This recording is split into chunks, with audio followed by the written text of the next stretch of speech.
So now that we've got our first actual Fortnite creator on the first. Yeah. You are the first. Well, none of us like Fortnite. Yeah. We don't. We can actually do the meme now, guys. So is Fortnite overrated? Is Fortnite overrated? Okay, bit loaded. Have you seen that meme? No, I haven't seen this meme. It's like these three little 10-year-old kids on the couch. Yeah. Yeah, no, I have seen They're that. leaned over and they're like, "Is Fortnite overrated?" And it's like every podcast has that meme. Did they actually say that on the podcast, or was that just the caption underneath? I think it actually is the Yeah. podcast. I think so. I think that's the original caption, and it just got memed. But I think it's because how serious they're leaned over. Yeah. They're like, "Damn, is it though?" Like, shit. Let's discuss. Look, I mean, yeah, kind of. Back in the day, I think it was properly rated. Now I'd say maybe a bit overrated. Yeah, Right. We're being serious, which I think we are. I think a lot of our audience isn't really familiar with Fortnite in general. Yeah. Is there kind of a way you can encapsulate how Fortnite worked or kind of had relation to your content and what your relationship to Fortnite was? Nah, so it's like back when I first started the Fortnite kind of thing, we would just come off Pokemon Go hype. And did you guys get around Pokemon Go? Oh yeah. So I played Pokemon Go, but I didn't have a every phone. day. I didn't have a phone that could run Pokemon Go at the time. When did Pokemon Go come out? 2016. 2016. Yeah. How old was I then? No. You were like 12. 12. No, I had a. Okay, for some reason I couldn't play it, but I felt really left out because everyone was playing. Yeah. And I was like, well, I'll just play it on my PC. Fuck you. No, that's Okay, that doesn't count as playing. Hold up.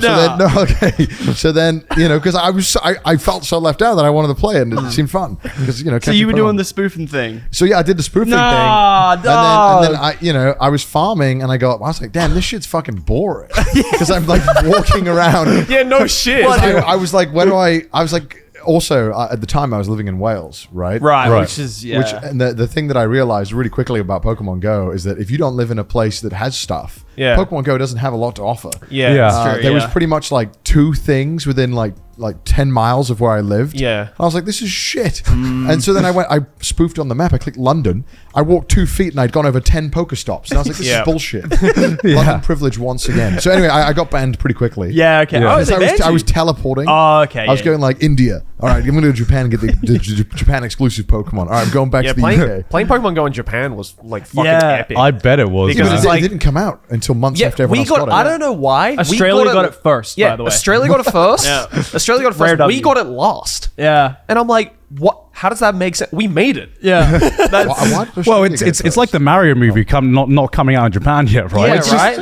No, it's not out in Japan yet. Actually, it's out. It's coming out tomorrow. It's coming out in a day or so. Wild. Yeah. So for some reason, when Japan has an IP that's global now, we get it last in Japan. And yet, for some reason, Detective Pikachu came out first in Japan. Okay. Well, Yeah. And I'm like, that makes okay, sense. so just make up your fucking mind. Like, at that point. Yeah, I kind of missed the Pokemon Go craze, and I was like so salty about it because I was living in Thailand at the time. Yeah, right. And I saw all these YouTube videos about people going to parks and having these big Pokemon Go meetups. I was that guy. Yeah. that guy, I probably saw one of your early videos because I was like, I had this big phase where I was like, oh god, I wish that was me. Came out in Thailand, and I remember I was like, yes, I'm gonna go out. Yeah. Walked all these Pokestops. I remember going to my first Pokestop.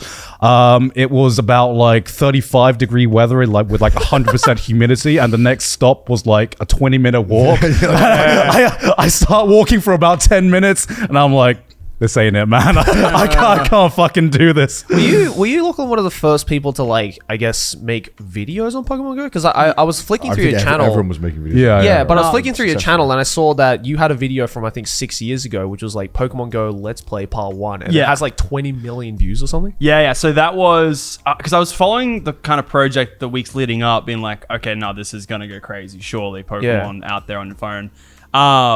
And then it came out on midnight, and I literally was downloaded my phone, rang one of my mates up out in the suburbs. I was like, you gotta come over right now, get the camera.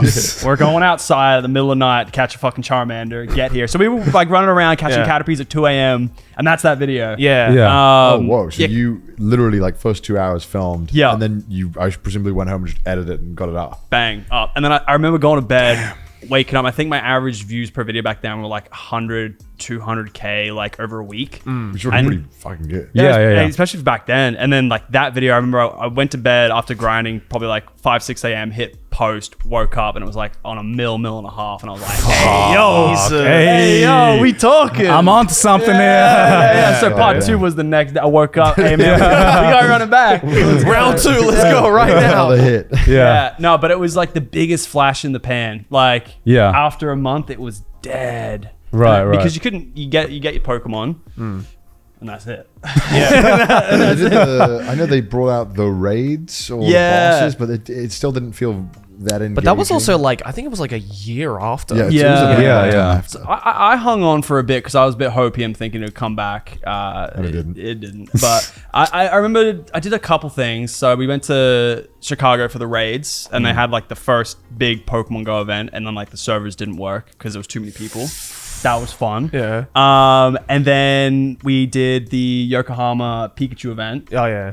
Which I was talking to you about last night, and then they launched Gen 2, and I was in Japan for that as well. But yeah, damn. And then it was done in a year, kind of. For right. me. And then Fortnite came out, and that's how we got Perfect timing. Yeah. Perfect So you timing. rang up your mate and you're like, come over. We need to film it right now. It's coming out midnight. No, actually, the first Fortnite I filmed was a sponsored video. Oh really? Yeah, because I remember when Fortnite came out, because I was playing FPS games around that time, and it was kind of like, it was not super big right away. Like I think everyone remembers Fortnite just blowing up instantly, but I remember it was pretty slow. Yeah, very slow. Like Pokemon Go was definitely bang. Yeah. But like Fortnite was like gradually over time because it was still PUBG, I think, running the PUBG was game. big. Right. And then just a couple updates came out. Then Ninja started getting these viewers going, and then it definitely hit the because I was gonna ask, I was like, from someone who like, I played like one Fortnite game and I was like, I think it's not really for me personally, but like it's always been kind of an anomaly to see, because like you always hear about like games blowing up, but I feel like the blow up of Fortnite and like the magnitude it grew to eventually was almost like unprecedented. Like it was like at the time there was not really a game that had blown up that much like overnight. Why do you think it was? Like why was it Fortnite that you think was like the game that just exploded and became what it is today? Yeah, you know what? You try to dissect it. I actually don't know, because like Minecraft was. Would you say Minecraft would? Minecraft was like a very gradual rise. Yeah. And then it just kind of dominated. Minecraft and also still had does. its like ups and downs as well. It was like dead for a little bit, and then it kind of came back again. Yeah, everyone thought Minecraft was dead, then had a resurgence, and it was dead again. Then it's like there's always Minecraft's like the never loop. gonna die. It's never gonna die. It's like Lego, you know what I mean? It's like it'll fall off like a month or two, and then it will come back because There's the too many kids good will always mods play as it. You well. know? It's too many good mods. Yeah, Yeah. even I'm thinking about going back, and I thought I'd never go back. But yeah, I don't know. It's hard. I don't know how Fortnite, like, and even like being a creator at the time, it was just kind of like, it was PUBG, but the graphics looked looked good on a thumbnail. Like the colors looked good. It's very vibrant. Yeah. Very. You know, when you compare it to, like you said, PUBG and H1, Z1, like they're all really kind of ugly games. Yeah, very like grey. Rust. It's like an ugly. I mean, it's just ugly. It's like COD, but somehow looks worse than COD. Yeah. A lot of these games. So yeah, I think it's definitely that as well. It's very more. It's easy to like show a kid Fortnite and be like, ooh, The saturation. And then you get a gun and it's a gold gun and a blue, and it's like, oh, okay, this is all like kind of like hitting the serotonin points in your head. That's true. It's fun. Like even if you're not good at it, when you find a purple gun, you're like, oh, it must be good, and then it's like it sucks or something. You're like, fuck. Well, I feel like as someone who's like never actually played a single game of Fortnite, yes, I am that person. I liked Fortnite for a while. So. Yeah, really? Yeah. What seasons? Oh fuck! It was You like before- Fortnite? Name all seasons. it was right the season before Thanos joined. Oh, okay, that was a good one. Yeah. Okay, I remember that because I remember I quit and then Thanos came out and I was like, just when I thought I was out, just when I thought I was out, they dragged me right back in. And I remember when that happened, that was insane. That was wild. Yeah. That was crazy. Because at this time they hadn't done any collabs. No, it was the first one, and like I I don't think, started with a playable Thanos, which is mad. But like, I don't think anybody in gaming had even done anything close to that. No. And even now, Fortnite is getting all of the anime IP collaborations that the Attack on Titan one. Did you see that? Yeah, dude, it's Attack on Titan, so Naruto, many ads for it in Japan right now. Like every bus stop, there's just like a fucking huge ad for like, oh, Mikasa and Eren are in Fortnite now. Yeah. Just like, what is this timeline? We're memeing a lot about Fortnite, but I think there is genuinely so much interesting stuff to talk about Fortnite it's a case and study, how it affects the online stuff. For sure. Yeah, because like I said, like a lot of these IP, like Naruto, like My Hero Academia, Dragon Ball, is some of like the IPs that the Japanese are so fucking protective over and have never collabed with like an outside kind of like entity like in the history of the industry. So the fact that what broke that curse was Fortnite, you know, as much as we meme it up, is fucking impressive. No, absolutely.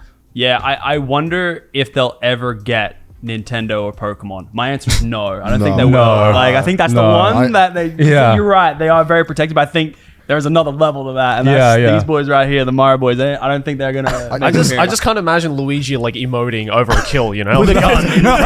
Like, Nintendo would never let Mario have a gun, man. Are you fucking kidding me? Just Mario hitting the nay. I think a lot of these companies were protective, but you know, there's definitely a sign that. You know, because when you go to Japan, you can see that, like, you know, Levi's on cleaning products or My Hero. Wait, is he? Yeah. Oh, yeah. They do, like, so sick. You know, in Japan, they're not nearly as protective as they are compared to, like, overseas. So, like, they clearly were open to licensing out the IP and the characters for stuff that doesn't really make sense for the characters. I mean, with Levi, with cleaning, it does, but... I have a Roomba that the voice is just Levi. No way. Yeah, so when you turn it on, it's just Levi being like, it's time to clean. And it just starts cleaning. It's fucking epic. So they obviously have a history of being willing to give out the IP, and I think it was just a case of no one was writing the big enough checks. And I think Fortnite must have come along and offered some crazy compensation system for it. Yeah. Because I think...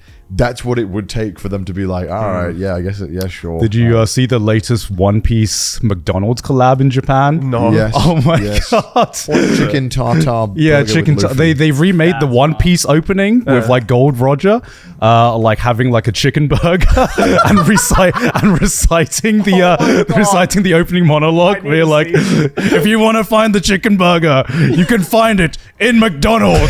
Dun, dun, dun, dun. That's gonna sell. Oh my god, I need to go to McDonald's now. Yeah, so it's obvious that they are willing to work with IPs, and it's impressive that Fortnite has had this massive international growth that has like literally like reshaped the industry. Did you know it was gonna like blow up, or was it kind of just like a feeling? Yeah, it was a feeling. It was definitely a feeling. It was like kind of just like, and at the time, like in this part of my career, I'd just gotten off the Pokemon Go hype train, so I was very much just like looking for the new kind of game to set up on, because I don't know about variety. Variety for YouTube in the gaming niche is hard, because like you'll get viewers that come to watch you for a certain game. And you play something else, you halve your viewership. And back then I thought the algorithm was very based on like your average viewership. I don't know if it actually was, but that was just in my head. So I'd just like to be on one game, and that way I could kind of do different things with the one game. And I think it being this kind of malleable game where you can use to tell a story or interact with the community, like it was perfect for me at the time, and it still is. It's just I think a lot of what killed the hype for like content creation on YouTube for Fortnite was just like TikTok, to be honest. Right. Like it just like sped everything up, and you know, you'd sit there back then. I used to upload like 30-minute videos in Fortnite, and it would be great. You could not get away with that today.